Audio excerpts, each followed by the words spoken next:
बहुत से मेरे को कहते हैं, अरे अरे आप पॉलिटिकल बातें कर रहे हो, पॉलिटिक्स है। मैं कहा अपने देश से प्रेम करना क्या पॉलिटिक्स है? अपने देश को गिद्धों से बचाने के लिए आवाज उठाना क्या पॉलिटिक्स है? अपने देशवासियों को बचाने के लिए उनकी गलत नीतियों की भर्त्सना करना क्या पॉलिटिक्स है? इडियट टाइप के लोग जो ऐसी बातें करते हैं, मतलब हम कोई पार्टी हैं या पार्टी के झंडा उठाने वाले हैं? हम नागरिक नहीं हो सकते क्या? आज की तारीख में देश में नागरिक ही नहीं बचे, नागरिक है ही नहीं। नागरिक क्या होता है लोग जानते ही नहीं। अगर कोई नागरिक होकर बात करे कहेंगे तुम उस पार्टी के हो। अरे मूर्ख हो, किसी की पार्टी के नहीं है भाई, हम देश के नागरिक हैं और देश के नागरिकों के हित की बात करते हैं। और नागरिक होने के नाते हम अपना भी तो हित देखेंगे ना। इस देश में हम रहते हैं, हमारा क्या हित है? क्या ये सत्ता हमारे साथ अन्याय तो नहीं कर रही? जब अन्याय करेगी तो हम आवाज उठाएंगे। हम किसी विपक्षी पार्टी से क्या मतलब हमारा इस बात का? अक्सर मूर्खों की तरह बातें करते हैं, पागल कहीं के। गुलाम है, ऐसे बातें करने वाले गुलाम है सत्ता के। भाई नागरिक, नागरिक कब बनोगे? आप तो प्रजा बन गए हो, प्रजा। एक राजा जी हैं तथाकथित और आप प्रजा हो। नागरिक कैसे बनोगे आप? अगर आप नागरिक होंगे तो आप सत्ता की कुरीतियों की, कुनीतियों की भर्त्सना तो करोगे ही करोगे। अगर हमारे देश के नागरिकों का अहित होए जा रहा है लगातार, तो आवाज भी ना उठाए नागरिक बन के? हमें किसी पार्टी वार्टी में जाने की क्या जरूरत है? हम तो नागरिक ही बहुत बड़ा विपक्ष है। हम अगर नागरिक हैं, अगर कोई देश के नागरिक नागरिक हैं, उनसे बड़ा तो कोई विपक्षी नहीं है। उन्हें किसी की पार्टी की झंडे उठाने की क्या जरूरत है? तो ऐसे मूर्ख टाइप के लोग पता नहीं कैसे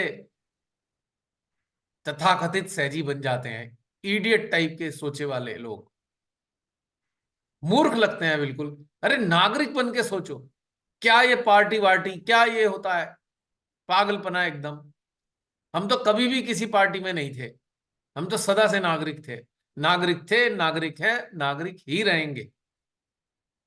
कोई भी सत्ता आए, कोई भी उल्टा सीधा काम करेगी, हम तो उसकी भी भर्त्सना करेंगे। कोई सत्ता जनता का थोड़ा भला कर देगी, हम उसकी तारीफ कर देंगे। हमें क्या लेना देना किसी बात से? हमें तो देश हित और देश के नागरिकों के हित की बात करनी है, सीधी बात है। और उसमें हमारा हित भी तो छुपा हुआ है। नागरिक होने के नाते कोई भी सत्ता हमारे अधिकारों को कैसे छीन सकती है? हाउ? तो ये भी तो सत्य है। अब इस सत्य के लिए तो संघर्ष करना पड़ता है ना, वो भी बनता है ना सत्य। अगर आप सत्य के साथ हो तो सत्य के साथ दूसरा, सत्य का शुरुआत कहां से होती है? सा से। और सा से ही संघर्ष है। तो सोच लो, सत्य पे चलोगे तो संघर्ष हर पल करना पड़ेगा, वरना रहन दो, रहन दो, मत करो सत्य पे, चलो मत, छोड़ दो, घर बैठ जाओ। नहीं, रहन तब दो। इस इतना संघर्ष पर कौन अंदर करता का भाई? संघर्ष समाप्त हो जाएगा। बाहर तो संघर्ष रहेगा पर अंदर में संघर्ष शून्य हो जाएगा। देखो, अगर सत्य कहें तो। आप एक चीज देखो, सत्य को हम परसीव करते हैं तो हम शिव हो जाते हैं। अगर आप शिव हो तो आप सत्य को दबाओगे कि सत्य की रक्षा करोगे? बता दो, आप खुद ही, खुद से ही बता दो।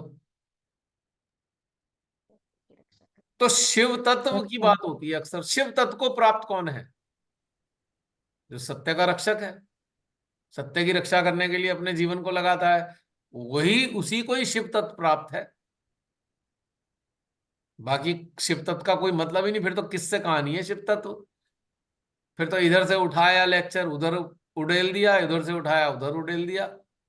वो सत्य से कोई लेना देना नहीं इसका, लेक्चर वालों का। जो लेक्चर को इधर उधर हेर फेर करते हैं उनका सत्य से कोई मतलब नहीं होता। क्योंकि सत्य का मतलब ही होता है संघर्ष। आपके चारों तरफ आपका सिस्टम संघर्ष ही करता रहेगा, क्योंकि आप असत्य से ही घिरे हो। हर पल संघर्ष करोगे। याद रख लेना। जिस प्रकार से घनघोर अंधेरे में एक दीपक निरंतर संघर्ष करता है अंधकार से, निरंतर। कोई कहे ये छोटा सा दीपक अंधकार दूर कर देगा सारा? नहीं, पर अपने एरिया का तो कर ही देगा ना। अपने एरिया का तो कर ही देगा ना अंधकार। जितना उसका दायरा है प्रकाश का, उतना तो अंधकार उसने दूर कर दिया ना। इसीलिए तो दीपक जलाने की बात है अनेकों। अनेकों दीपक जलेंगे तो पूरे घर का अंधकार दूर हो जाएगा ना, 100%। माँ ने इसीलिए तो दीपक जलाने की बात की। माँ के दीपक बनना कोई चाहता है ना, बड़ा मजा आता, माँ के दीपक। पर याद रख लो, निरंतर अंधकार से संघर्ष करना होगा। स्वीकार करो इस बात को, निरंतर, नॉन स्टॉप। जब तक भी दीपक में तेल है ना, तब तक दीपक अंधकार से निरंतर लड़ता है, निरंतर, बिना थके बिना रुके। दीपक की नियति ही अंधकार से संघर्ष है। इसलिए सोच समझ के आए हो ना सहज में। सोच समझ के सहज में रहना। भ्रम मत पाल लेना कि आपको आसान जिंदगी मिल जाएगी। कोई जिंदगी आसान आसान नहीं है। दीपक बनने की चाह है तो कमर कस लो। हर सांस के साथ एक संघर्ष छुपा हुआ है। चारों तरफ आप संघर्ष में ही रहोगे, संघर्षरत रहोगे जब तक तेल होगा, यानी कि जब तक जीवन है आपका संसारिक। और उसके बाद भी दीपक का संघर्ष तो तेल के साथ समाप्त हो जाता है। पर जो श्रीमाता ने दीपक प्रज्वलित किया है ना, वो तेल खत्म होने के बाद भी संघर्षरत होता है। और कब तक होता है? जब तक ये सृष्टि है, जब तक ये सृष्टि रहेगी, उस दीपक का संघर्ष निरंतर बना रहेगा, आदि काल तक बना रहेगा। बार बार किसी ना किसी रूप में आप होंगे और अंधकार से संघर्ष कर रहे होंगे, शरीर हो या ना हो, पर संघर्ष जारी रहेगा। इस चीज के लिए लाए गए हो, समझ ना आ रहा हो, स्वीकार ना कर रहा हो, नमस्कार करो और वापस चले जाओ। कोई फर्क नहीं पड़ता इस बात से। अपने जिंदगी को सुंदर बना लो, शांत बना लो, आनंद में रहो, खुश रहो। पर दीपक बनने की चेष्टा मत करो झूठा। अगर सच्चा दीपक बनना है तो संघर्ष को कमर कस लो। रात दिन संघर्ष ही संघर्ष है अंधकार से। ये बात पक्की है। और अगर दीपक बनना चाहते हो तो कटोरा हाथ में नहीं होना चाहिए, क्योंकि दीपक के हाथ में कोई कटोरा नहीं होता। दीपक तो संघर्ष करता है अपने गौरव में निरंतर। और जब दीपक से दीपक तैयार होते जाएंगे ना, अंधकार की तो ऐसी तैसी। यही स्वप्न है श्री माता जी का। माँ ने तो बता दिया भाई, कोई बात नहीं, कुछ नहीं हो रहा, बस मुझे 1,000 दीपक दे दो। बस 1,000 दीपक। 8 अरब लोगों में, 8 अरब लोगों में 1,000 दीपक दे दो, माँ ने तो यही कहा था। 1,000 होने कौन बड़ी बात है? अगर कमर कस लें तो 1,000 तैयार हो जाएंगे। अब क्या पता तैयार हो गए हो, मुझे तो मालूम नहीं।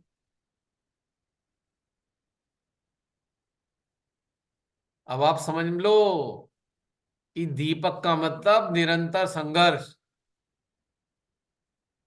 तो कंफर्ट जोन की तलाश बंद कर दो आज ही से, और अपनी जिंदगी को सांसारिक रूप में बढ़िया बनाने के लिए आप माँ से कुछ मत कहो, अपने प्रयासों से बना लो जितनी बन जाए।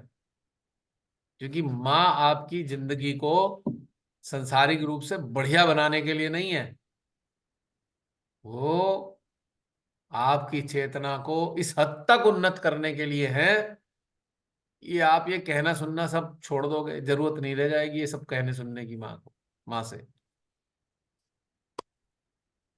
ये है रहस्य। आज कुछ शिवरात्रि के आसपास श्री माता जी ने कोई स्पेशल सा सेशन नहीं दे दिया, आज कुछ लग नहीं रहा। जैसे माँ की मर्जी, क्या देना चाहती हैं। अगला। जब श्री माता जी या फिर साक्षात रूप में थे ना, जब भी पूजा होती थी, हम इंतजार करते थे अब क्या कहेंगी श्री माता जी, अब क्या कहेंगी। बड़ी एक क्यूरोसिटी होती थी, अब क्या कहने वाली है श्री माता जी। जैसी माइक उनके पास जा रहा होता था, हमारी दिल की धड़कनें बढ़ने लगती थी। हाँ, अब कोई बढ़िया सी चीज आने वाली होगी, श्री माता जी कुछ बताने वाली है। तो कहीं कुछ ऐसा ही नहीं फील होता हर सेशन में, आज क्या कम्युनिकेशन कराएंगी श्री माता जी, पता ही कुछ नहीं। ऐसा नहीं है कि आप लोगों को जिज्ञासा होती है, मुझे भी उतनी ही जिज्ञासा होती है, क्योंकि मुझे खुद नहीं पता होता आज वो कौन सी प्रेरणा देने वाली है। मेरे लिए भी उतनी ही क्यूरियोसिटी है जितनी आप लोगों के लिए है। भैया जब माँ भाषण देने हैं? देती थी ना। आपकी आवाज बहुत माँ कम आ जब रही है बहन। हेलो।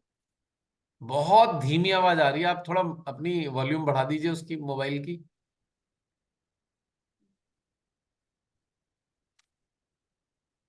हेलो। जी, बहन बोलिए।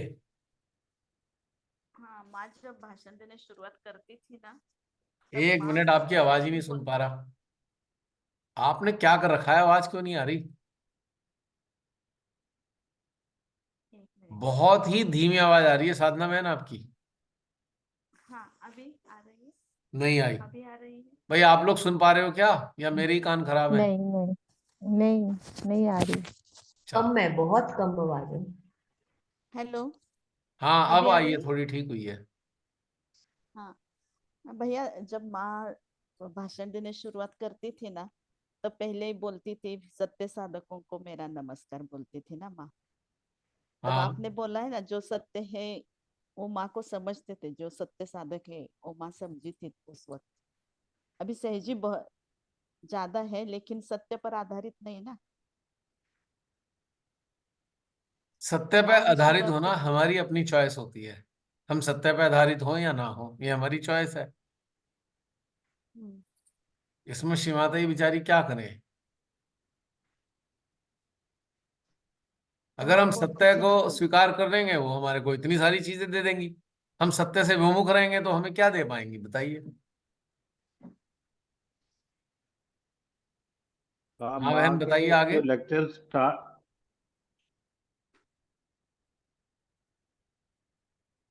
जी साधना बहन, कुछ कह रही हैं और आप। नहीं भैया। पहली बात तो ये समस्या होती है, आप लोग अदृश्य रहते हैं तो मेरे समझ नहीं आता मैं कहाँ देखूं। बात करते हैं तो मैं ढूंढना पड़ता है कहाँ से आवाज आ रही है, कौन सी उससे बोलने लगे आवाज आ रही है। सामने आके बात करिए ना।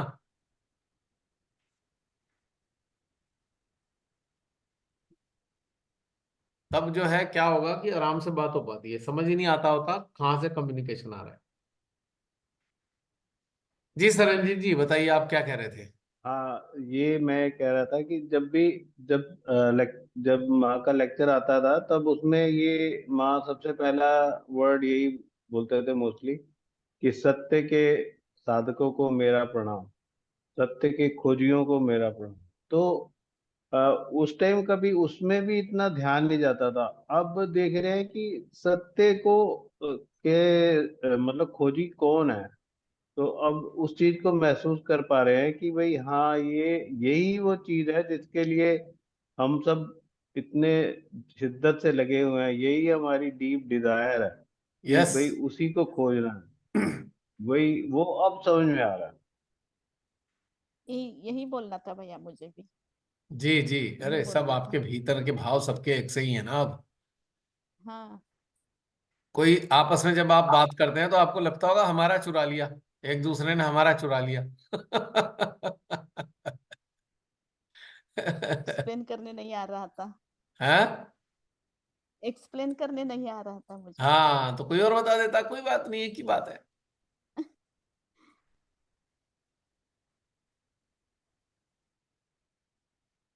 तो ये एक बहुत बारीक चीजें हैं। अगर अब आप लोगों को ये बात थोड़ी थोड़ी समझ में आनी शुरू हुई है। पहले तो जो रहते थे करते थे, पता नहीं क्या करते थे, पता नहीं, लेकिन अब लगता है कि अब समझ में थोड़ी थोड़ी बातें आने लग रही हैं। अब रियलाइज होने लगा है, बहुत खुशी की बात है। अब मैंने हमेशा कहता हूं, आप लोग पायनियर हो। एक इतिहास बनाया जा रहा है सहयोग का, उसमें आप लोग पायनियर हो, निश्चित रूप से बता रहा हूं मैं। इसी स्टेटस पे ही सीमाताई को लाना था कि जब साधक साधिका इन बारीक चीजों को भी आत्मसात कर एक दीपक के रूप में प्रज्वलित रह सके। भाई सारी दुनिया का ठेका छोड़े, अपने अपने दायरे में तो प्रकाश फैला ही देना।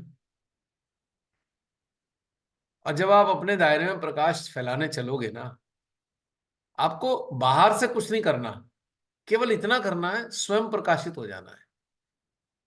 बाकी जो आपका प्रकाश है, बाकी कार्य आपका प्रकाश कर देता है, खुद ही कर देता है।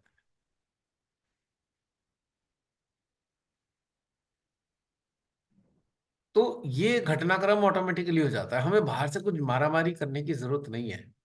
बस केवल इतना है कि खुद को प्रकाशित कर लें।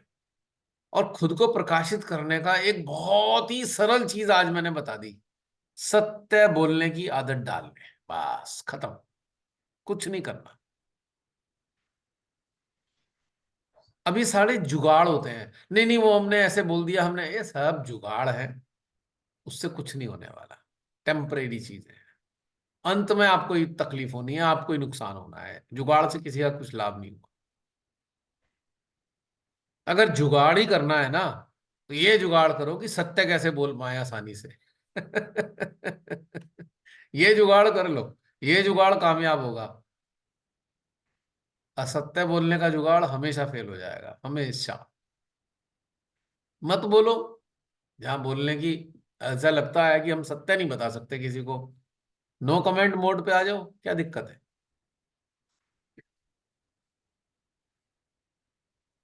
सारी जिंदगी जिंदगी ऐसे बदल जाएगी, आप कल्पना ही नहीं कर सकते कि इतने शक्तिशाली कैसे हो गए।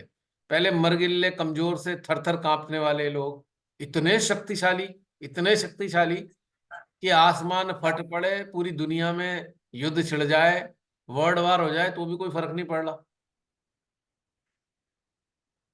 क्योंकि आप जान रहे हो, अरे जिन्हें मरना है मर जाएंगे, जो जीते हैं वे जी जाएंगे, आपको पता है। आप उसमें क्यों दिमाग लगाओगे, उसमें कोई नहीं फर्क पड़ता। सत्य को किसी चीज से कोई फर्क नहीं पड़ता। सत्य इतना शक्तिशाली है कि आपकी चेतना को इतनी ताकतवर बना देता है, आप कल्पना ही नहीं कर सकते कितनी शक्तिशाली आपके अंतरात्मा हो जाती है। और मूर्खों की बातों से कोई कंप्रोमाइज नहीं, कोई मतलब ही नहीं, किसी के डोमिनेशन स्वीकार नहीं। क्योंकि सत्य के साथ खड़ा है इंसान, उसे काय को कौन डोमिनेट करेगा। The person who is dominated by truth, no one can dominate that person. No one means no one.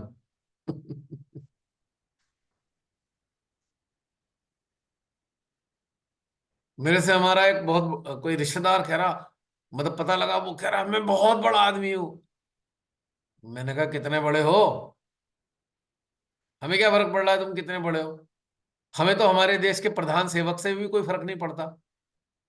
प्रधान सेवक अगर सामने आ जाए तो वैसे ही व्यवहार होगा जैसे आप लोगों के सामने कर रहे हो, बस। और क्या हो जाएगा, वो कौन सा साक्षात शिव का अवतार है। वास्तव में काश वो शिव के अवतार हो जाते तो वाकई मैं धन्य समझता अपने जीवन को। अब पोंगा पंडित शिव का अवतार कैसे हो सकता है। एनीवे मुझे तो किसी से डर नहीं लगता, दुनिया में किसी से डर नहीं लगता। क्या करोगे भाई, मार दोगे, सजा दे दोगे, जेल में डाल दोगे, हमारा सब कुछ छीन लोगे, तो मरोगे तो तुम भी।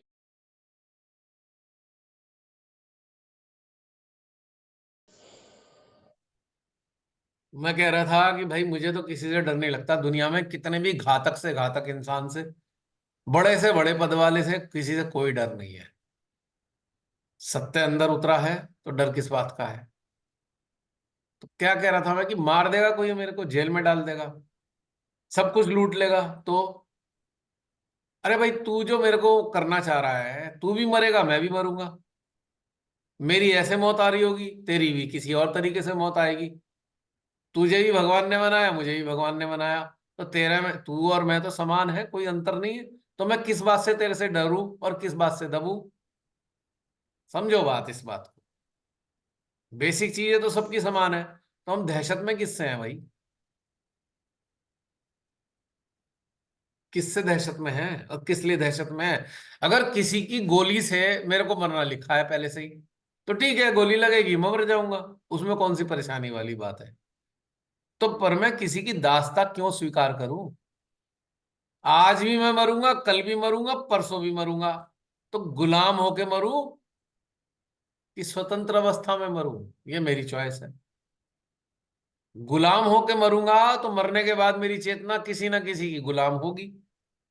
स्वतंत्र अवस्था में मरूंगा तो मेरी चेतना किसी की गुलाम होगी ही नहीं। अगर इस जीवन में हमें दास्ता स्वीकार कर रहे हैं तो मरने के बाद भी दासी हैं। कोई परिस्थिति नहीं बदलती, याद रखना। बल्कि जीते जी, शरीर जीते जी तो आपकी चेतना को इस हद तक उन्नत कर सकते हो, मरने के बाद उन्नत करने के सारे रास्ते बंद हो जाते हैं। इसीलिए नानक जी कह गए थे, हीरे जैसा जीवन है ये, हीरे जैसा। इसको, जैसे हीरा होता है ना, जब कोयले की खान में निकलता है, तो जो तराशता है उसको, उसकी कोण तराशता है, तभी तो वो सुंदर बनता है। तो हीरे हो, लेकिन अभी कोयले से निकले खदान के हीरे हो। चिंतन मनन साधना से इसे तराश कर सुंदर अवस्था को प्राप्त कर लो। तब आप ऐसे हो जाओगे, इसके इतने सारे कोण होंगे, और उस कोण में जो, जब वो प्रकाश में आएगा ना हीरा, तो कितना रेडिएट करेगा वो, हर कोण उसका प्रकाश बिखेर रहा होगा, हर कोण। तो तराशना हमें है, हीरे भी हम हैं, और तराशना भी हमें है खुद को। सही हीरे का मतलब ही तब होता है, हीरे को हीरा तभी कहा जाता है जब वो पूरा तराश दिया जाए। हालांकि क्रूड फॉर्म में भी वो हीरा तो है, पर उसके साथ अभी कोयले चिपके हुए हैं, जगह जगह कोयला चिपका हुआ है, गंदगी है। उसे घिसा जाएगा, उसे तराशा जाएगा, निखारा जाएगा, वो काम हमारा है। तो किस बात से डरे भाई? कितना बड़े से बड़ा गुंडा, बदमाश, माफिया, और डरने की क्या बात है? क्या करेगा वो? आपका सब कुछ छीन लेगा। क्या ये जो छीना जा रहा है ये आपका है क्या? है आपका क्या? पर चूंकि आपने मेहनत से अर्जित किया है, तो आपको डर की जगह संघर्ष करना बनता है। कोई तलवार लेके, कोई गुंडा माफिया आपको तलवार से काटना चाहता है, तो आप सुई तो आप भी चुभा ही सकते हो उसको। उसके पास तलवार है, आपके पास इंजेक्शन है, उसमें एयर बबल है। वो तलवार काट से आपका हाथ में काटेगा, आप उसे ये बस एक इंजेक्शन लगा दो, छोटा सा इंजेक्शन, हवा भरी भी हो, बस काम खत्म। कुछ समय बाद बबल उसके हार्ट में जाएगा, स्वाहा। तो डरते क्यों हो? अगर जीवन के लिए संघर्ष करना है तो फिर लड़ना ही है। आपने देखा है डिस्कवरी वगैरह पे या नेशनल ज्योग्राफिक पे अक्सर जानवरों की बड़ी सारी मूवीज दिखाते हैं, वीडियोस, डॉक्यूमेंट्री। पता लग रहा है शेर जो है, बाघ जो है, भाग रहा है कि हिरन के पीछे भागे जा रहा है शेर, और हिरन भी कुलाचे मार रहा है। कभी कई बार वो पकड़ने की कोशिश करता है, हिरन उसे लात मार देता है। हालांकि कई बार हिरन भोजन बन जाता है, पर कई बार ऐसा भी होता है कि हिरण जो है उसको हरा भी देता है या उसको घायल भी कर देता है। तो कहने का मतलब है कि जो संघर्ष करने की शक्ति है उस पर तो हमारा अधिकार है ना। डिफेंस मैकेनिज्म है हमारे पास। कोई हमें मारना चाहता है, हम अपने डिफेंस में कुछ भी कर सकते हैं, कुछ भी मतलब कुछ भी। कोई हमारी हत्या करना चाहता है, अपने को बचाने के लिए हम उसकी हत्या कर सकते हैं। तो डर किसके, किस लिए डर के रहे भाई? एक बात है, या तो मार दे भाई हमें, वरना हम तेरे को मार देंगे जब भी हमें मौका मिलेगा अपने को बचाने के लिए। एक चींटी के पास भी डिफेंस मैकेनिज्म होता है। चींटी कितनी छोटी प्राणी होती है, पर डरती वो भी नहीं है, उसे भी डर नहीं है कोई। जितने भी प्राणी हैं डरते कुछ नहीं है, बस वो अपने जीवन के लिए संघर्ष करते हैं। तो संघर्ष करना हर प्राणी की नियति है, और प्राणियों में श्रेष्ठ हम भी एक प्राणी हैं। तो डरे क्यों, संघर्ष करेंगे। अब गुरु गोविंद सिंह जी ने क्या सिखाया है? आताताइयों के साथ संघर्ष करो। शिवाजी ने क्या सिखाया? आताताइयों के साथ संघर्ष करो। महाराणा प्रताप ने क्या सिखाया? जितने भी हमारे शूरवीर योद्धा हैं, इन्होंने क्या सिखाया? आताताइयों से संघर्ष करो। संघर्ष किया ना, तो हम क्यों नहीं संघर्ष कर सकते? हम क्यों डरे पड़े हैं कायरों की तरह? हम क्यों डर के मारे थर थर कांप रहे हैं? क्यों? संघर्ष करेंगे भाई, क्या दिक्कत है संघर्ष करने में? मर जाएंगे ना, सब कुछ खत्म हो जाएगा ना, तो कोई बात नहीं। आज भी होना खत्म, कल भी होना है, और परसों भी होना है। नहीं नहीं, वो हमारे बच्चों को मार देगा। अरे बच्चे अपने साथ अपनी किस्मत लेके आए हैं, अगर उन्हें भी ऐसी मरना लिखा होगा तो वो भी ऐसी मर जाएंगे। पर हमारे बच्चे भी क्यों डर के रहे? वो भी संघर्ष करेंगे अपने जीवन को बचाने के लिए। समझने की बात है ये। अगर हम बच्चों के डर के मारे कंप्रोमाइज कर रहे हैं, तो क्या बच्चों को उनका गुलाम बनाने जा रहे हैं? पहले तो हम गुलाम बन रहे हैं, फिर हमारे बच्चे गुलाम बनेंगे। तो इससे अच्छा तो संघर्ष का रास्ता अपनाना है। आपको मैं बता दूं इंटरेस्टिंग बात, जब ये कोरोना का टाइम आया तो प्रशासन बड़ी बदतमीजी कर रहा था, बहुत बदतमीजी, आप सबको पता है। तो यहाँ पे अगर ध्यान है अगर आपको, तो मैंने आपके सामने एक चीज शेयर की थी, और मैंने अपने दोस्तों के साथ में बात करी सबसे। बोले कि जी आपको ये अब ना आके जबरदस्ती लगा के जा रहे हैं। मैंने कहा आने दो, उनसे कह दूंगा लगा तो दो, गोली मार दूंगा तुम्हें मैं, अगर तुमने मुझे इंजेक्शन लगा दिया, क्योंकि तुम तो मुझे मारना चाहते हो। मैं भी पूरी कोशिश करूंगा, मैं तुम्हें मार दूंगा। ठीक है, तुम सारे मिलके मुझे मार दोगे, पर दो चार को तो मैं भी मार दूंगा। अपने जीवन को तो बचाना है ना। तुम हमारे शरीर में जहर डाल रहे हो, हमारी हत्या करना चाहते हो, और हम बचाएं भी ना अपने आप को। काय का कानून, कौन सा प्रशासन, हम किसी को नहीं जानते। हम तो ये जानते हैं भगवान ने हमें अपना जीवन दिया है, और इस जीवन को हम किसी का बुरा नहीं कर रहे, पर इस जीवन को बचाने के लिए हम संघर्ष तो करेंगे ना। बिल्कुल ओपन बात है, अगर आपको कोई मारना चाहे मार दो उसको, क्लियर कट। कोई कहेगा अरे अरे कैसी बातें कर रहे हो, सहजी हो, सहजी हो तुम? अरे सहजी हैं क्या, कायर हैं? कैसे हैं हम, कायर हैं क्या? कुछ भी मनमानी करने दे किसी को, अपने जीवन के साथ खिलवाड़ करने दे क्या? सत्ता ने, सरकार ने हमारा जीवन दिया है, सत्ता ने जन्म दिया है हमें, सत्ता की गुलामी करेंगे हम? किसी की गुलामी नहीं कर सकते। क्लियर बात, मानना पड़ेगा। और सुप्रीम कोर्ट में भी एक वर्डिक्ट है, अगर कोई आपकी हत्या करना चाहे तो आप संघर्ष में दूसरे की हत्या कर सकते हो अपने प्राण बचाने के लिए। हम कोई कानून के विरोध में तो जा नहीं रहे। अपने प्राण बचाने के लिए तो हम तो मारना पड़ेगा हमें दूसरों को। हाँ, खुशी से हम किसी की जान नहीं लेना चाहते, लेकिन अपने को बचाने के लिए तो मारना पड़ेगा ना। अपने बचाने का तो धर्म है ना हमारा। कौन से अवतार ने कहा है कि सरेंडर कर दो और स्वीकार कर लो अपनी मृत्यु? कौन सा अवतार आया जिसने ये सिखाया? बताओ। क्या राम जी ने सिखाया कायरों की तरह मर जाओ? कृष्ण जी बता गए? कोई भी संत ने बताया या किसी सदगुरु ने कहा कायरों की तरह मरो, दास्ता स्वीकार करो? किसी ने भी तो नहीं कहा कि दास्ता स्वीकार करो आतताइयों की। भाई वो हमें जहर देना चाह रहे हैं, इंजेक्शन में, कोरोना के इंजेक्शन में जहर डाल रहे हैं। आज प्रमाणित हो गया ना जहर। पहले तो मेरे को भी बहुत से लोग कहते हैं नहीं नहीं नहीं आपको पता नहीं। मैंने कहा हाँ, तुम जो पता है तुम अपने पास रखो, मुझे पता है जो मैं अपने पास रखता हूं। आज साबित हो गया ना, जहर ही था। अमेरिका ने बैन कर दिया। वैक्सीन अगर कहीं दिख गई जेल में डाल देंगे।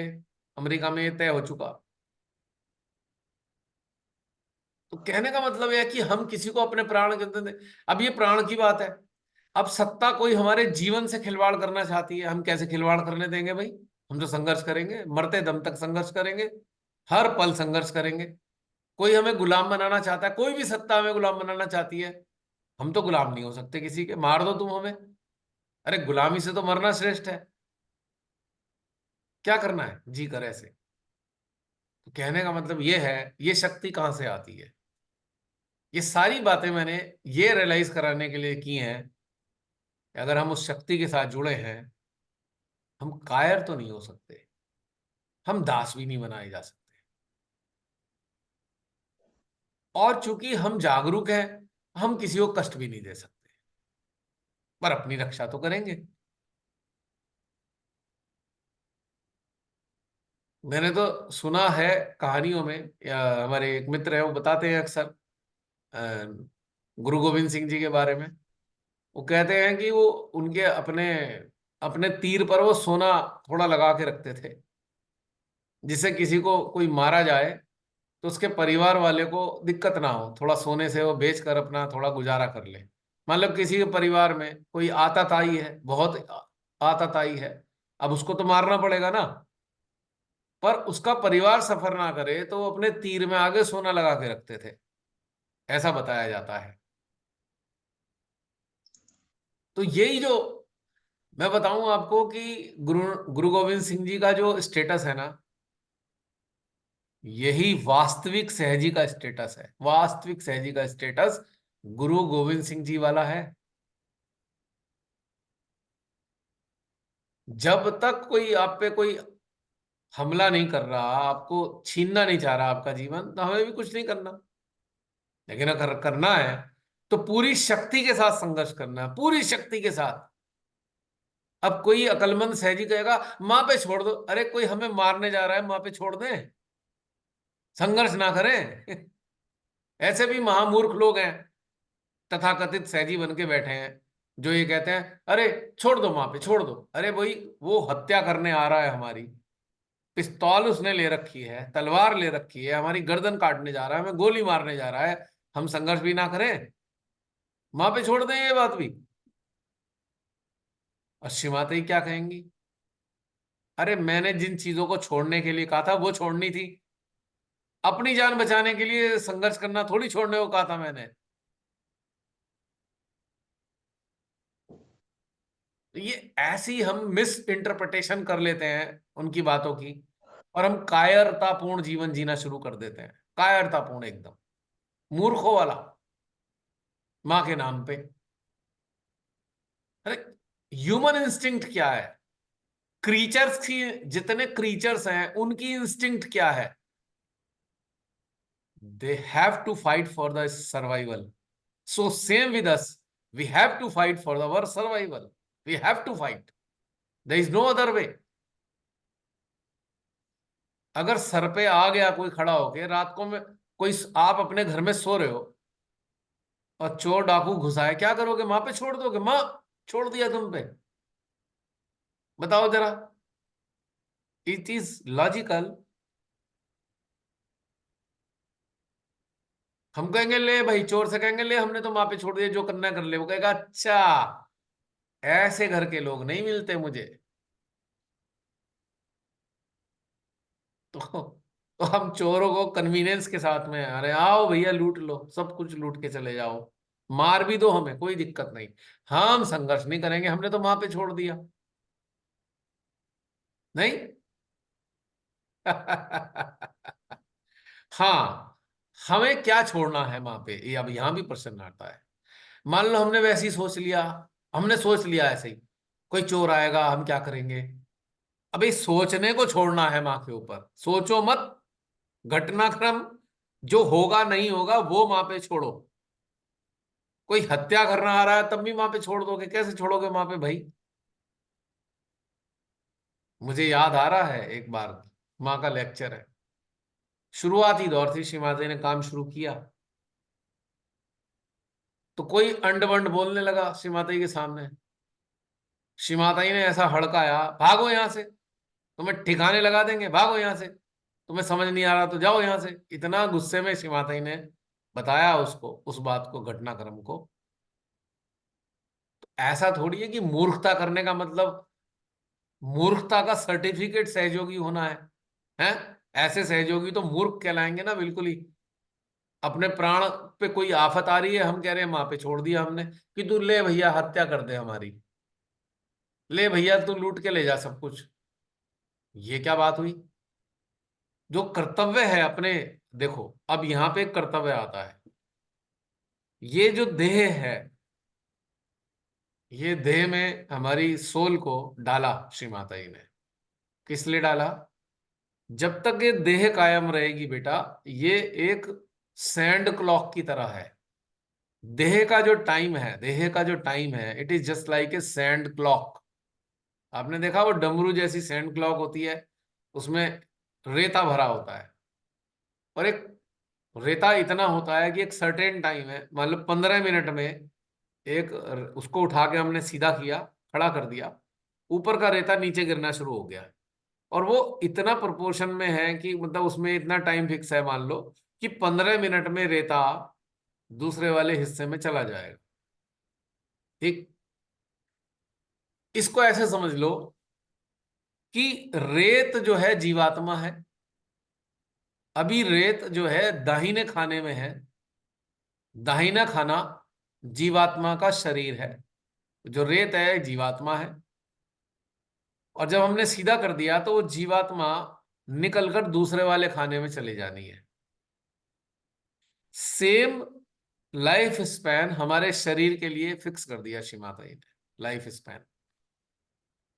और ये लाइफ स्पैन स्पैन देकर कहा 70 साल 80 साल वॉट एवर, जो भी लाइफ स्पैन है, जो भी क्लॉक में फिक्स है, हमारी लाइफ की एक क्लॉक है। लाइफ क्लॉक में जितना टाइम फिक्स है उतना ही चलेगा ये, नो डाउट। तो उसके बाद क्या है कि उन्होंने हमें शरीर दे दिया कि बेटा ये शरीर इसलिए मिला है, जितना भी टाइम मिला है ना, इस टाइम के अंदर तुम्हें क्या करना है, तुम्हें अपनी चेतना का विकास करना है। क्योंकि तुम्हारी चेतना विकसित नहीं थी, इसलिए तुमने कंपलसरी बर्थ साइकिल में फंस गए। तुम कंपलसरी बर्थ साइकिल में फंस गए हो, और इसमें फंसे ही रहोगे, बार बार जन्म लेते रहोगे, तकलीफ उठाते रहोगे। तो बेटा ये जो जीवन मिला है ना तुम्हें, ये जो लाइफ स्पैन है, इसमें तुम्हें क्या करना है, अपनी चेतना को उन्नत करना है। केवल इसलिए जीवन मिला है और किसी पर्पस के लिए जीवन नहीं है। साथ में बोनस है, इस लाइफ स्पैन के दिए जीवन के साथ में पर्पस तो ये है कि चेतना को उन्नत करना है। इसके साथ में एक बोनस और देती हूं मैं। तो ये जो मेरी रचना है ना, इसका तुम भरपूर आनंद उठाओ, भरपूर आनंद उठाओ, हर तथ्य का आनंद लो इसके। ये साथ में एक मैं तुम्हें बोनस दे रही हूं। ये टास्क है, और टास्क के साथ एक जो है आपका एक मोटिवेशनल गिफ्ट है। मोटिवेशनल गिफ्ट है कि संसार का भरपूर आनंद उठाओ। जैसे छोटा बच्चा होता है ना, उसका पेपर है, तो मम्मी पापा उसे कहते हैं बेटा एक काम कर, तू अच्छा पेपर दे के आएगा ना, तेरे को चॉकलेट दूंगा। और एक काम कर, ये रही चॉकलेट, ये घर में रख दिए चॉकलेट, जब तू पेपर दे के आ जाएगा अच्छा तो मैं चॉकलेट यहां से उठा लेना। तो एक उन्होंने हमें एक मोटिवेशनल गिफ्ट दे के भेज दिया, और गिफ्ट है मेरी जो रचना है, बड़ी सुंदर है, इसके जर्रे जर्रे का आनंद उठाओ, इसके हर पहलू का आनंद उठाओ, इसका पूरा उपभोग करो, दिल से उपभोग करो, लेकिन डिटैच्ड होकर, अटैच मत हो जाना। क्योंकि तुम स्थायी रूप से नहीं हो यहां पे, अस्थायी रूप से भेजे गए हो। लेकिन तुम्हारे को जीवन मिला है अपनी चेतना को विकसित करने के लिए। अब हमारे जीवन को कोई नष्ट कर देना चाहता है तो, और जो जीवन हमें अपनी चेतना के विकास के लिए मिला और कोई हमारा जीवन नष्ट कर रहा है, तो भाई हमें संघर्ष नहीं करना पड़ेगा क्या? परमात्मा ने इतनी बड़ी उद्देश्य के लिए हमें जन्म दिया और कोई हमारी हत्या करना चाहता है, कोई सत्ता हमारी स्वतंत्रता को नष्ट कर देना चाहती है, क्योंकि स्वतंत्रता की अवस्था में ही हमारी चेतना विकसित हो सकती है। तो हम सत्ता से संघर्ष नहीं करेंगे, ऐसी सत्ता से जो हमारी स्वतंत्रता को नष्ट कर देना चाहती है। हमारे संघर्ष करने का तरीका लाठी डंडा बंदूक हथियार नहीं है। हम सारे हथियारों से सुसज्जित हैं, श्री माता जी ने सुसज्जित किया है। सबसे पहले जागरूकता होनी चाहिए, जिससे हमें ये पता लगे कि अत्याचार हो रहा है या नहीं हो रहा, गुलाम बनाया जा रहा है या नहीं बनाया जा रहा, हमारा हित हो रहा है कि अहित हो रहा है, ये जानना जरूरी है। उसके बाद ही तो आप निर्णय लोगे कि संघर्ष करना है या संघर्ष नहीं करना है। तो इसीलिए हमें अपने प्राण बचाने हैं, ताकि हमारे को जो जीवन मिला उस बोनस लाइफ में हम अपनी चेतना को उन्नत कर सकें। और कोई दुष्ट महादुष्ट इंसान हमारे जीवन को नष्ट करना चाह रहा है तो हम तो उसे मार देंगे ना, हमें तो मार ही देना चाहिए उसे। कोई पिस्तौल लेकर हमें मारने आ रहा है, कोई तलवार लेके हमें काटने आ रहा है, तो हमें तो मारना पड़ेगा उसको, क्योंकि हमारा जो जीवन इतने ऊंचे उद्देश्य के लिए मिला है ये ऐसी थोड़ी नष्ट हो जाएगा। ठीक है, उस कोई षड्यंत्रकारी सत्ता हमें सजा दे देगी कानून की, ठीक है, जेल में रह लेंगे, पर जेल में भी तो अपनी चेतना को उन्नत करने का काम करेंगे ना। मरने के बाद कैसे करेंगे अपनी चेतना को उन्नत? ये पॉइंट है आत्मरक्षा में किसी को मारने का।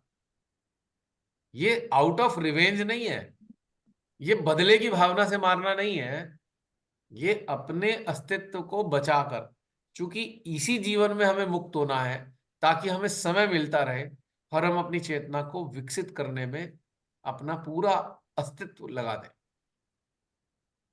इसलिए डिफेंस सिस्टम का अधिकार भगवान ने भी दिया है और कानून भी देता है। तो मैंने तो कह दिया था, मैंने कहा भैया ठीक है, जो आएगा जबरदस्ती करेगा उसे हमें मारना पड़ जाएगा। अधिकारी से भी मैं साफ कह दूंगा, भैया देख बात सुन, चलाता रहे चलाता रहे, अगर तूने मेरे को लगाया तो भैया तुझे मरना पड़ेगा, देख क्लियर बात है, मैं तेरे को छोड़ूंगा नहीं, क्योंकि तू मुझे मारना चाहता है तो मुझे अपने बचाने को तो तेरे को मारना पड़ेगा। इसको इस तरीके से समझना है। हालांकि हमें जरूरत ही नहीं है, ऐसा ऐसी नौबत आनी नहीं है कभी भी, लेकिन बात चल रही थी एक तथ्य की बात बताने के लिए, एक तथ्य को बताने के लिए कि भैया हमारे जीवन को खत्म करना चाहते हो तो अपने बचाव में तो हमें मारना पड़ेगा ना, तुमको संघर्ष करना पड़ेगा ना, क्योंकि ये नेचुरल प्रिंसिपल ऑफ सर्वाइवल है, नेचुरल प्रिंसिपल ऑफ सर्वाइवल, जो आप चारों तरफ देखते हो। अब देखते हैं जब डाकू घुसाते हैं गांव में, कई बार सारे गांव के लोग मिलके मार डालते हैं उन्हें, एफआईआर तक नहीं होती, और वो रिपोर्ट लिख दी जाती है जी पता नहीं गांव वालों ने मार दिया, कोई एफआईआर नहीं, कोई केस नहीं चलता वहां पे, ये कानून भी इसको रिकमेंड करता है। तो फिर कैसे छोड़ देंगे कि श्री माता जी पे छोड़ दे भैया तू हमारी हत्या कर दे? श्री माता जी कहेंगी मूर्ख हो, तुम्हें मैंने ये सिखाया है? अगर ऐसा होता तो हमारा देश आज भी गुलाम होता, अंग्रेज आज भी हमारे सर पे बैठे होते। क्यों मारा? हमारे जो हीरोज थे उन्होंने क्यों मारा अंग्रेजों को?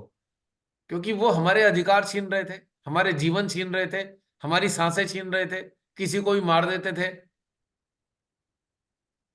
अगर अंग्रेजों वाला काम वर्तमान सत्ता करेगी तो इसके साथ भी वही हश्र होगा, आज नहीं होगा कल होगा, कल नहीं होगा परसों होगा, क्रांति तो आएगी, निश्चित रूप से आएगी। कैसे हम अधिकार दे दें अपने को अपने जीवन को छीनने का? बताओ। पूरे वर्ल्ड में जितनी भी क्रांतियां हुई हैं उसका एक ही आधार है, natural instinct of survival, clear cut. हाँ भैया, जो लोग गुलाम बनना पसंद करते हैं, वो तुम्हारी मर्जी है। तुम किसी के जूते चाटो, तुम किसी की चमचागिरी करो, तुम किसी की चापलूसी करो, वो तुम्हारी मर्जी। पर जागरूक मानव तो चापलूसी नहीं कर सकता। वो तो संघर्ष करेगा भाई। वो तो अंधकार में जलते हुए दीपक जैसा है, जिसे हर हाल में अंधेरे से संघर्ष करना है। दीपक की नियति ही संघर्ष है, तो बचोगे कैसे? वरना राम राम बोलो, सहयोग को निकल लो पतली गली से। कहा जहां फंस गए आप यहाँ पे? सत्य साधक बन के काहे को आ गए हो? अगर इतनी हिम्मत नहीं है, इतना बूता नहीं है, तो निकल लो पतली गली से, कोई दिक्कत नहीं है। लेकिन अगर सत्य साधक बनना चाहते हो तो भैया 24 घंटे संघर्ष के लिए तैयार रहो। हर हाल में तैयार रहो संघर्ष के लिए। करना ही पड़ेगा संघर्ष। अगर नहीं करोगे तो आपके बच्चे गुलाम बनेंगे। आपको स्वीकार है कि आपकी संतानें गुलाम हो, तो ठीक है, इट इज योर चॉइस। धीरे धीरे सब कुछ खाती जा रही सत्ता, बाकी आपके सारी चीजों पर कब्जा कर लेगी आने वाले टाइम में। आधे से ज्यादा चीजें तो खा ही चुकी है हमारी, बाकी भी खा जाएगी। बात किसी पार्टी का, बात किसी पॉलिटिक्स का है ही नहीं। सीधी सीधी बात है सर्वाइवल की। जहां सर्वाइवल की जहां सर्वाइवल खतरे में पड़ गया, तो संघर्ष तो सुनिश्चित है। और ये बात भी तय है, इतिहास गवाह है, 10-12% लोग ही होते हैं जो संघर्ष करते हैं। बाकी तो सब चुप बैठकर सोचते हैं ये संघर्ष करते रहेंगे, फायदा हमें हो जाएगा। सरनजीत जी, ये तो पहले से ही होता आ रहा है। हमें उसके लिए भी कोई शिकायत नहीं है। हम अगर उन 10% में हैं तो ठीक है। हम सौभाग्यशाली है कि हम उन 10% में शामिल हैं। बस हम तो इसी बात को अपना धन्य भाग मानते हैं कि हमारे हृदय में वो भाव हैं जो कभी भी हमें किसी भी का भी गुलाम नहीं बनने दे सकते। क्योंकि जागरूकता आपको गुलाम नहीं होने देती, अंधकार आपको गुलाम बनाता है। यदि आपकी चेतना में अंधकार छाया है, तो आप रास्ते ढूंढोगे। कोई बात नहीं, क्या फर्क पड़ रहा है, ये छीन लिया कोई बात नहीं, वो भी छीन लिया कोई बात नहीं, हमसे रोज हाजी लगवा के जूते साफ करा रहा है, कोई बात नहीं। तो ये आपकी चॉइस है।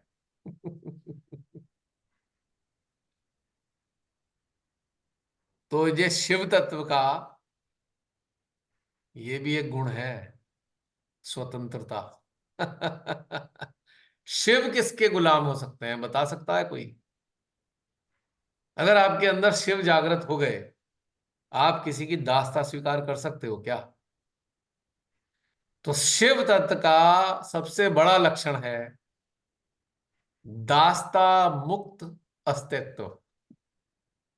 अब शिव जी की बात चल रही है, शिव जी का समय है जागृति का, और शिव आपके भीतर में जागृत हो गए हैं। तो किसके दास बनने वाले हो आप? जब आप अपनी प्रवृत्तियों के दास नहीं रहे, आप किसी कंडीशनिंग के दास नहीं हो, आप किसी विचार के दास नहीं हो, तो बाह्य रूप से किसके दास बनाए जा सकते हो? बस जिसे ये समझ में आ गया, वो मुक्त हो गया। वो फिर सही मायने में बोलता है, राम नाम सत्य है, सत्य बोलो मुक्त है। अब रहस्य समझ में आया सत्य बोल के मुक्त होने का? आप मुक्त किस चीज से हो? आप दास्ता से मुक्त हो। दास्ता, if you speak truth, then you are free from all kinds of slavery. सत्य बोलो मुक्त है, राम नाम सत्य है, सत्य बोलो मुक्त है। दास्ता से मुक्त है, शरीर की दास्ता से मुक्त है, मन की दास्ता से मुक्त है, सत्ता की दास्ता से मुक्त है। जसलीन, ये लास्ट सेशन था, 9 मिनट रह गए हैं, इसके बाद कंटिन्यू नहीं होगा। अब समझ में आया रहस्य? राम नाम सत्य है, सत्य बोलो मुक्त है। आप झूठ क्यों बोलते हो? क्योंकि कहीं गुलाम हो किसी चीज के, इसीलिए झूठ बोलते हो। You are a slave of your own conditioning, you are a slave of your own attachment, you are a slave of your own target, you are a slave of your own aims and ambitions. That's why you are telling lies. If you are not slave, you cannot tell lie. Can never tell lie. If you are not slave, you are slave of some greed. You are slave of some ego. Ram नाम सत्य है, सत्य बोलो मुक्त है।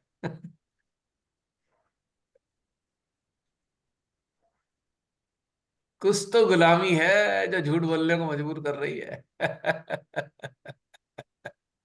कुछ तो लालच छाया है चेतना की, चेतना के आकाश में कुछ लालच के बादल चढ़े हुए हैं, तभी झूठ बोल रहा है इंसान, वरना झूठ बोलने की जरूरत ही क्या है। और जब कहीं अटैच है तो मुक्त कैसे होगा? कैसे मुक्त हो जाएगा जो अटैच है? ग्रीड अटैचमेंट का ही तो परिणाम है, फियर अटैचमेंट का ही तो परिणाम है, स्लेवरी सीवियर अटैचमेंट का ही तो परिणाम है। सीवियर अटैचमेंट है, अगर आप दास बन के खुश हो रहे हो, आप बहुत बुरी तरह से अटैच हो। है ना इंटरेस्टिंग बात? तो आज शिवजी जी ने अपने आप को अनावरत कर ही दिया, आप सबके भीतर में, आप सबकी चेतना में। यही तो शिव है। सत्यम शिवम सुंदरम। किसी दास को कोई सुंदर कह सकता है क्या? बताइए, क्या दास में सौंदर्य होता है? स्वतंत्र में ही तो सौंदर्य है। सा से स्वतंत्रता,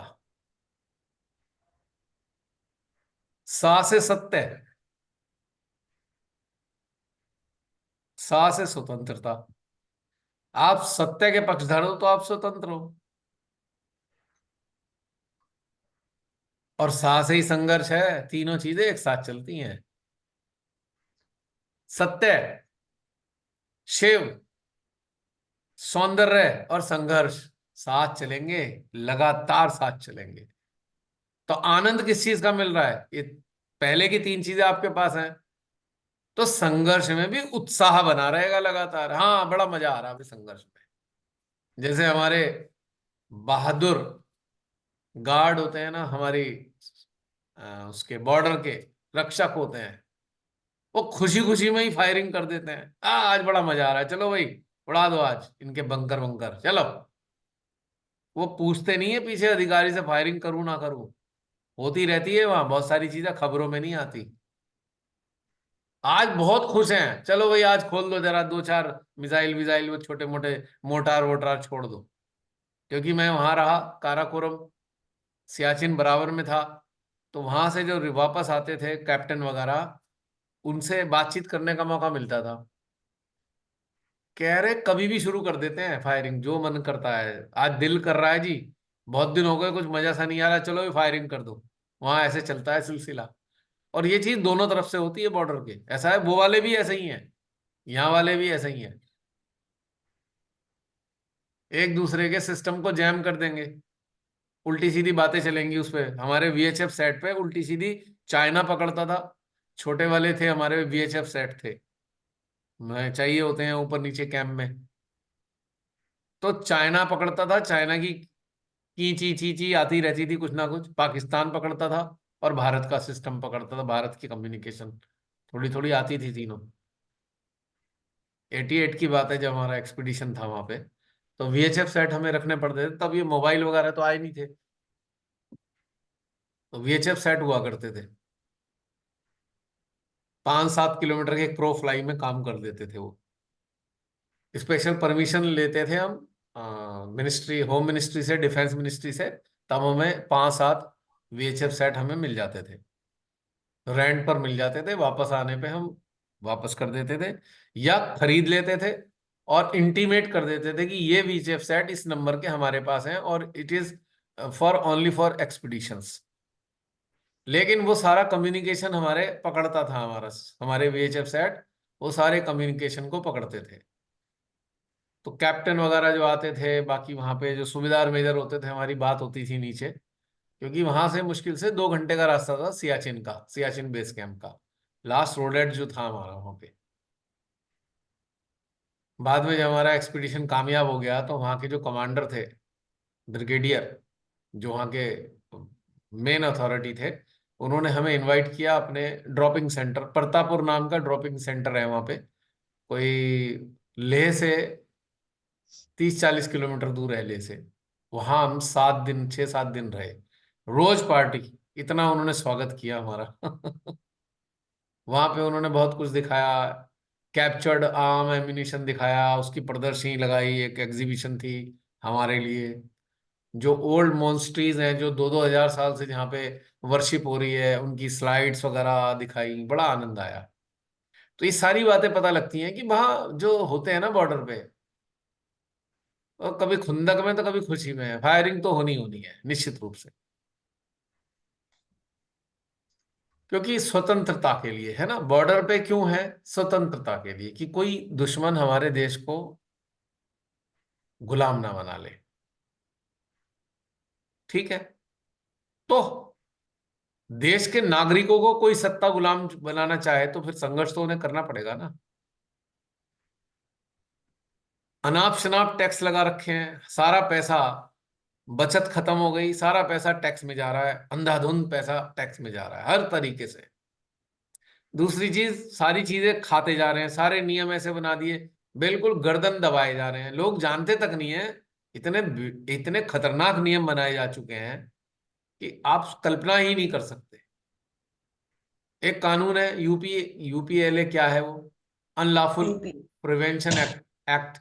उसमें आपको सुनवाई का भी मौका नहीं है, कभी भी आपको बंद कर देंगे, किसी भी बात में बंद कर देंगे। मतलब क्या मतलब बदतमीजी है ये। यूएपीए यूएपीए क्यों बंद कर दोगे भाई सुनवाई का? अब आप देख रहे हैं ईडी वीडी जो है पकड़ के ले आती है, उनकी हियरिंग ही नहीं होती।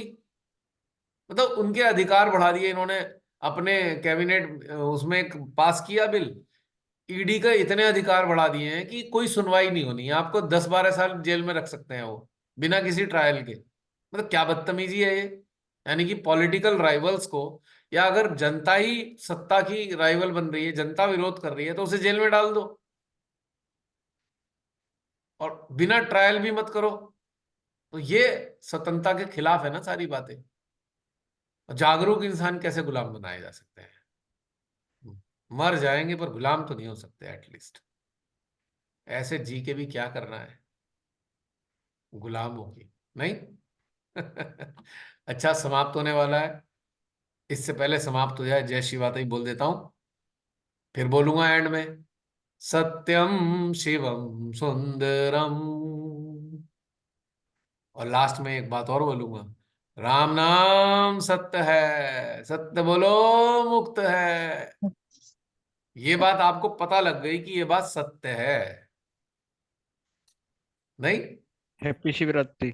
Happy Shivratri to everyone, real in real sense. Shiv over. मंदिर में घटित हो गए, शिवरात्रि हो गई। आपकी शिवरात्रि हो गई।